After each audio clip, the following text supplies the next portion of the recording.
So dear students, इस particular video में हम कवर करने जा रहे हैं दिल्ली यूनिवर्सिटी की एडमिशन प्रोसेस, जो मच अवेटेड रहती है पूरे पैन इंडिया के लिए, स्टूडेंट्स के लिए, जहां पर हर एक स्टूडेंट की एस्पिरेशन होती है कि हम काश दिल्ली यूनिवर्सिटी या उसके किसी कॉलेज में एडमिशन ले पाएँ।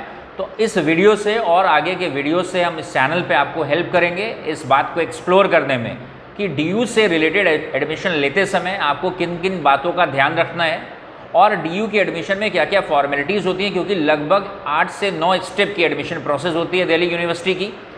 15 जुलाई से रजिस्ट्रेशन ओपन होने जा रहा है, ऐसा DU ऑफिशियल्स का कहना है।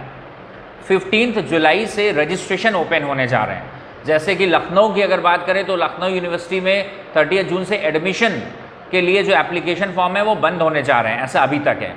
DU में 15 जुलाई से ओपन होंगे रजिस्ट्रेशन। और DU में बहुत ही इंपॉर्टेंट बात हो जाती है कि DU की जो ऑफिशियल वेबसाइट है उस पर, और DU का एक रजिस्ट्रेशन पोर्टल है, उसी के थ्रू पूरी एक्सरसाइज होगी। ध्यान रखिएगा, आपको जो भी इस वीडियो में काम की चीज़ें लगती रहें उसको ज़रूर कॉपी में नोट करते रहिए, क्योंकि रिलेटिवली इस वीडियो में आपको काफ़ी सारे पॉइंट्स बताएंगे और उसके बाद और भी वीडियोस बताएंगे। आपको छोटे छोटे से और वीडियो होंगे कॉलेजेस के बारे में कि DU के किस कॉलेज में कितने चांसेस होते हैं, किस परसेंटाइल वाले बच्चे के लिए, BCom और BCom ऑनर्स में क्या डिफरेंस है, वहाँ पर एडमिशन में और उसकी फ़ी में क्या डिफरेंस है, परसेंटाइल में क्या डिफरेंस है, कट ऑफ में। अभी वाले वीडियो में हम बात करेंगे एडमिशन की प्रोसेस इनिशिएट कैसे होगी और यहाँ से लेकर कॉलेज सेलेक्ट होने तक या कॉलेज में जाने तक, पहले दिन तक आपके पास क्या क्या फॉर्मेलिटीज़ होने वाले। This is going to be very very important video. तो registration portal, Delhi university registration portal, आप गूगल पे सर्च कर लेंगे, एक बार अभी से उसको चेक कर लेंगे। ऑल्दो 15 जुलाई से आपको वहाँ पर जाना होगा और वहाँ पर रजिस्ट्रेशन की प्रोसेस स्टार्ट होगी। लेकिन इन बिटवीन आपको कुछ डॉक्यूमेंट्स चाहिए होते हैं, वो अभी से आप तैयार करके रख लीजिएगा। मैं एक बार आपको बोल देता हूँ DU से रिलेटेड, बाकी हर यूनिवर्सिटी में एक आध कागज़ ऊपर नीचे चाहिए होता है। DU से रिलेटेड क्या क्या इन्फॉर्मेशन है, क्या क्या डॉक्यूमेंट चाहिए, वो हम आपको बताते हैं। आपको अपनी एक पिक्चर, एक फ़ोटोग्राफ स्कैन कर लेना है, क्लियर बैकग्राउंड के साथ हो, और जिसमें कोशिश करें कि आप कोई सन ग्लासेस इस तरीके के ना लगाए हो, लेकिन अगर रेगुलर कोई स्पेक्स यूज़ करते हैं तो आप यूज़ कर सकते हैं।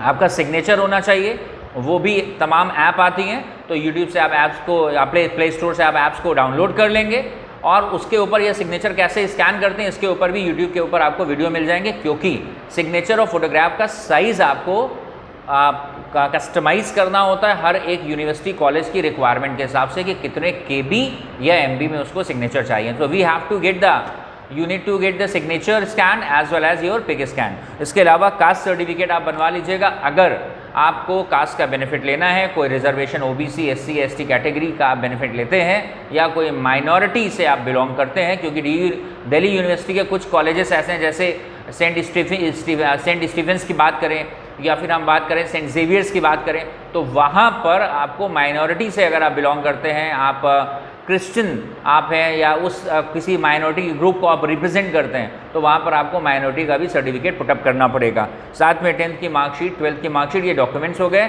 और कुछ केसेस में इनकम सर्टिफिकेट भी चाहिए होता है आपको। तो ये सारी चीज़ें आपके पास होनी चाहिए, इन बिटवीन आप इसको प्रिपेयर करके रख लेंगे। अब हम लोग बात करते हैं कि DU का रजिस्ट्रेशन पोर्टल पे आप जाएंगे, वहाँ पे ही आपको रजिस्ट्रेशन से रिलेटेड और फीस से रिलेटेड इन्फॉर्मेशन दिल्ली यूनिवर्सिटी हर साल वहाँ पर अपडेट करता है, वो आप देखेंगे। DU का फॉर्म बाकी यूनिवर्सिटीज़ के फॉर्म के कंपैरिजन में काफ़ी लेंदी होता है। It is going to be very very vast and lengthy form. तो उसको भरने से पहले आप जिस भी शहर के हैं, आप या तो उसको चेक कर लेंगे या अपने एरिया का कोई अगर कोई एक्सपीरियंस साइबर कैफ़े वाला होगा, ध्यान रखेंगे, एक्सपीरियंस साइबर कैफ़े मतलब जिसके पास एडमिशन प्रोसेस को करने का एक्सपीरियंस है, अदरवाइज वहाँ से भी गलती हो सकती है, तो आप उसके थ्रू प्रोसेस करेंगे, ये बात को ध्यान रखेंगे। इधर आप खुद कर रहे हैं या साइबर कैफ़े के थ्रू जा रहे हैं, इस बात को इंश्योर करेंगे कि दोनों ही केस में रिस्पॉन्सिबिलिटी आपकी खुद की होने वाली है। फॉर्म फिलअप करते समय कोई भी मिस्टेक नहीं होनी चाहिए। इसके अलावा फोटो ID प्रूफ आपका होना चाहिए, जो भी आपका आधार है, अगर उसमें कोई एड्रेस है, अक्सर ऐसा बच्चों का होता है कि आप जिस करंट एड्रेस पे परमानेंटली रह रहे हो, लेकिन आपका जो आधार में एड्रेस है वो 2 4 5 साल पुराने वाले घर का है जो आप भेज चुके हो, तो आधार को आप अभी अपडेट करा लो। और आधार को अपडेट कराने के लिए भी सेपरेट वीडियोस यूट्यूब पे होते हैं, वो ऑनलाइन ही आप घर बैठे अपडेट करा सकते हो। फिर उसके बाद रजिस्ट्रेशन पोर्टल पे जब आप जाओगे 15 जुलाई से, तो वहां पर रजिस्ट्रेशन की फी लगती है, वो मैं बता देता हूं। तो जनरल कैंडिडेट के लिए अगर बात करें तो 250 रुपीज़ है, और OBC SC candidate ST candidate के लिए 100 रुपीज़ है। जनरल कैंडिडेट के लिए 250 रुपीज़ और ओबीसी एससी एसटी कैंडिडेट के लिए 100 रुपीज़ है। इससे आपका रजिस्ट्रेशन होगा। उसके बाद अभी जो सबसे बड़ा सवाल है, बिलियन डॉलर क्वेश्चन है कि डीयू में इस साल एंट्रेंस होगा या मेरिट होगी। यूजुअली लास्ट ईयर तक डीयू मेरिट पे एडमिशन लेता आया है, और मेनली बीकॉम ऑनर्स दोनों कोर्सेज के लिए और भी तमाम कोर्सेज के लिए। केवल कुछ एक कोर्सेज होते हैं यूजी लेवल पे जिसके लिए डीयू वहां पर एंट्रेंस कराता है, और पीजी लेवल पे कुछ कोर्सेज के लिए एंट्रेंस अलग से होते हैं, पीजी या रिसर्च के लिए। लेकिन इस बार ये दुविधा चल रही है, क्योंकि यहां पर इस बार मेरिट बहुत क्लियर नहीं हो पाएगी। इसलिए नहीं हो पाएगी क्योंकि सारे बच्चों के मार्क्स डिफरेंट बोर्ड्स में वो बिना एग्जाम के करे जाएंगे, तो एवरेज मार्किंग होगी। एवरेज मार्किंग में जिस बच्चे के मार्क्स ज़्यादा आते या कम आते उसमें डिफरेंस करना मुश्किल होगा। तो डीयू अभी भी प्लान कर रहा है कि एंट्रेंस करवा लिया जाए। अब एंट्रेंस कैसे होगा, अभी गाइडलाइंस नहीं आए हैं। एंट्रेंस कैसे होगा अब इसमें समय है, वो बताया जाएगा। 15 जुलाई के आसपास डीयू इसको क्लियर कर देगा या उससे पहले ही कि एंट्रेंस करवाएगा या नहीं। लेकिन आपको दोनों ही मोड पे प्रिपेयर रहना है कि अगर एंट्रेंस नहीं होता है तो आपके हाथ में कुछ भी नहीं है। जो भी आपका रिस्पेक्टिव बोर्ड सीबीएसई, आईएससी या स्टेट बोर्ड्स आपको जो भी मार्क्स देंगे वो वही मार्क्स जाएंगे। लेकिन अगर एंट्रेंस होता है तो आपके लिए एक्चुअली एक अपॉर्चुनिटी है। एंट्रेंस में एक फायदा हमेशा होता है कि जो अच्छे बच्चे उनका फायदा है ही है, जिनके किसी रीजन से पढ़ाई कम हो पाई उनके लिए और फायदा है, क्योंकि उनके पास अब मौका है कि अगर उन्होंने 11-12 में बहुत अच्छी मेहनत नहीं करी है तो एंट्रेंस की तैयारी करके वो अपने लेवल को थोड़ा ऊपर एनहांस कर सकते हैं, अपलिफ्ट कर सकते हैं। तो इंपॉर्टेंट बात है कि अभी डीयू ने डिसाइड नहीं करा है कि इस सेशन में बीकॉम ऑनर्स या बीकॉम के लिए एंट्रेंस होगा या मेरिट बेस पर ही एडमिशन लेंगे, लेकिन आपको मेंटली दोनों के लिए ही प्रिपेयर होना है। उसके बाद हमने बताया आपको कि 8 से 9 स्टेप होते हैं शुरुआत होने से, रजिस्ट्रेशन पोर्टल पे जाकर रजिस्ट्रेशन कराने से लेकर जब आप रिस्पेक्टिव कॉलेज में पहुंचेंगे तब तक के लिए। तो इन सारे स्टेप्स को थोड़ा हम और देख लेते हैं। इसमें डीयू रजिस्ट्रेशन पोर्टल पर और डीयू की जो ऑफिशियल वेबसाइट है वहां पर नोटिसेस आपको लगातार पढ़ने हैं, ऑल्दो हम भी कोशिश करेंगे कि यूट्यूब चैनल के थ्रू आपको हेल्प करते रहें। अब उसमें जैसे रजिस्ट्रेशन फॉर्म एग्जैक्टली 15 जुलाई से आएंगे, इसका एक नोटिस आपको डीयू की साइट पे देखने को मिलेगा। फिर कट ऑफ जब आएगी, कट ऑफ का मतलब क्या होता है कि कितने परसेंटेज वाले बच्चे का एडमिशन होगा। जैसे Shri Ram college of commerce, इसके ऊपर अभी हम सेपरेट वीडियो ही बनाएंगे, लेकिन अगर एसआरसीसी की बात करें तो एसआरसीसी की cut off suppose BCom honours के लिए 99% पे बंद होती है। इसका मतलब है 99.2 या 99.25, 99.50, 99.75 वाले बच्चों का हो जाएगा। 99% वाला आखिरी बच्चा होगा। लेकिन अगर 99 परसेंटाइल पे कट ऑफ गई, इसका मतलब 98.75 वाले का एडमिशन फिलहाल नहीं होगा।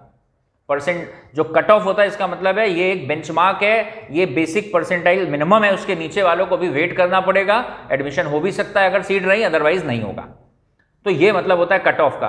तो कट ऑफ जब डिक्लेयर होगी, हर कॉलेज की कट ऑफ अलग अलग होती है, उसके ऊपर अभी सेपरेट वीडियो भी देंगे। जैसे अगर बात करें एसआरसीसी हो गया या लेडी श्री राम कॉलेज हो गया या फिर हिंदू हो गया या हंसराज हो गया या किरोड़ीमल हो गया, तो इन सारे कॉलेजेस की कट ऑफ अलग अलग आती है। कट ऑफ कब आने वाली है उसके लिए भी आपको एडवांस में ही नोटिस मिल जाएगा।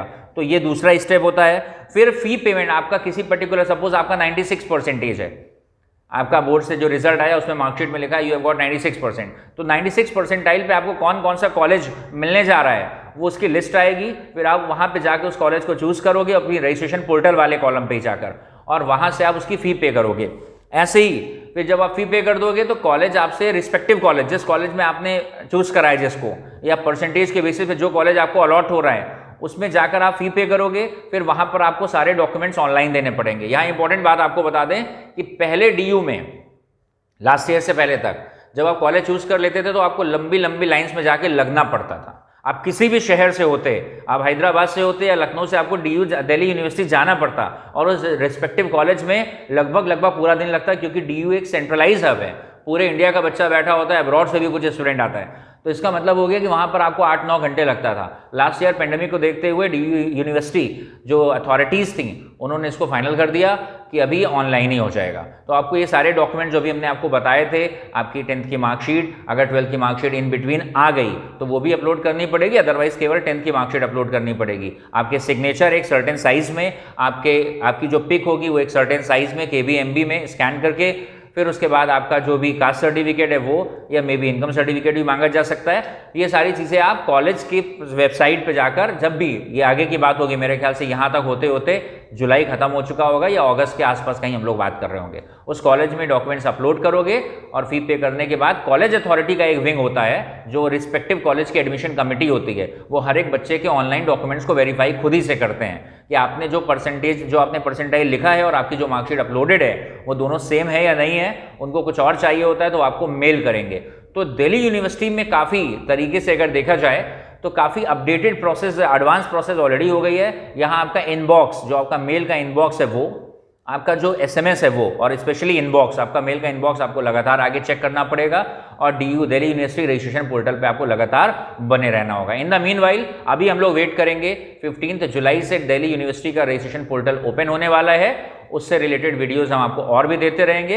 इन द मीनवाइल जितनी चीज़ें आज डिस्कस करी उसको आप अभी से प्रिपेयर करके रखेंगे और चैनल पे आप बने रहेंगे तो आपको इन्फॉर्मेशन मिलती रहेगी। इसके फॉलोअप में हम आपको और वीडियो देने वाले हैं अभी आज के वीडियो के बाद में, जिसमें हम लखनऊ यूनिवर्सिटी, उसमें एडमिशन कैसे ले सकते हैं, नेशनल PG कॉलेज जो यूपी का एक बड़ा प्रेस्टिजियस कॉलेज है, वहाँ पर एडमिशन कैसे ले सकते हैं, आपके पास बीकॉम ऑनर्स और BBA में क्या ऑप्शन है, मैथ्स है या मैथ्स नहीं है तो क्या ऑप्शन है, कुछ कॉलेजेस में क्या ग्रेजुएशन के बाद ही अच्छा पैकेज मिलने लगता है तो उसकी क्या प्रोबेबिलिटी है, इन सबके ऊपर छोटे छोटे से सेपरेट वीडियोस आपको मिलेंगे। Thank you for watching this video and God bless.